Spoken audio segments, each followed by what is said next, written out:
எல்லோருக்கும் வணக்கங்க. நம்ம வந்து இன்றைக்கி டே 14ல் இருக்கோம். பி ஃபார்ம் வெர்ப்ஸ் அப்படின்னா என்னன்னு சொல்லிட்டு இன்றைக்கி நம்ம வந்து பார்த்துடலாங்க. பி அப்படின்னா இருக்கிறது. இன்றைக்கி வந்து நம்ம ப்ரெசன்ட் டென்ஸ் மட்டும் பார்க்கலாங்க. மற்ற டென்ஸ் எல்லாம் இப்போ வந்து நம்ம கன்ஃபியூஸ் பண்ணிக்க வேண்டாம். ஆம் வந்து ஐக்கு மட்டும்தாங்க வரும், ஸ்பெஷல் கேஸு. மற்ற எதுக்குமே வராது. சிங்குலரில் ஆம்னு வந்ததுன்னா ப்ளூரலில் வந்து ஆறு, சிங்குலரில் ஈஸ் வந்ததுனாலும் ப்ளூரலில் ஆறு தாங்க.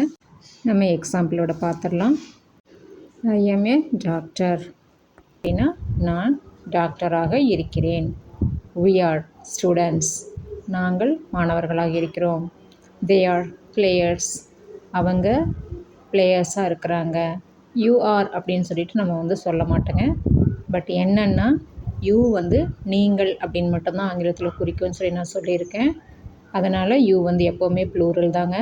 யூ ஈஸ் அப்படின்னு நம்ம எப்போவுமே சொல்லக்கூடாது. யூ பக்கத்தில் ஆர் மட்டும்தாங்க வரணும். Next he is a singer, அவன் வந்து ஒரு பாடகராக இருக்கிறான். ஷீ இஸ் எ டான்ஸர், அவள் வந்து ஒரு டான்ஸராக இருக்கிறாங்க அப்படின்னு சொல்ல இட் இஸ் அ கிச்சன், அது வந்து ஒரு பூனைக்குட்டி அப்படின்னு சொல்லிட்டு. ஆம் வந்து ஐக்கு மட்டும்தாங்க வரும், மற்றது எதுக்குமே வராது. இது வந்து special case.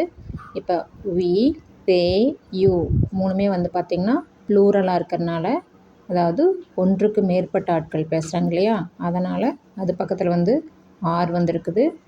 He, she, it இது மூணுமே பார்த்திங்கன்னா சிங்குலர், அதனால் வந்து பார்த்திங்கன்னா மூணு பக்கத்துலேயும் இஸ் வந்திருக்கு.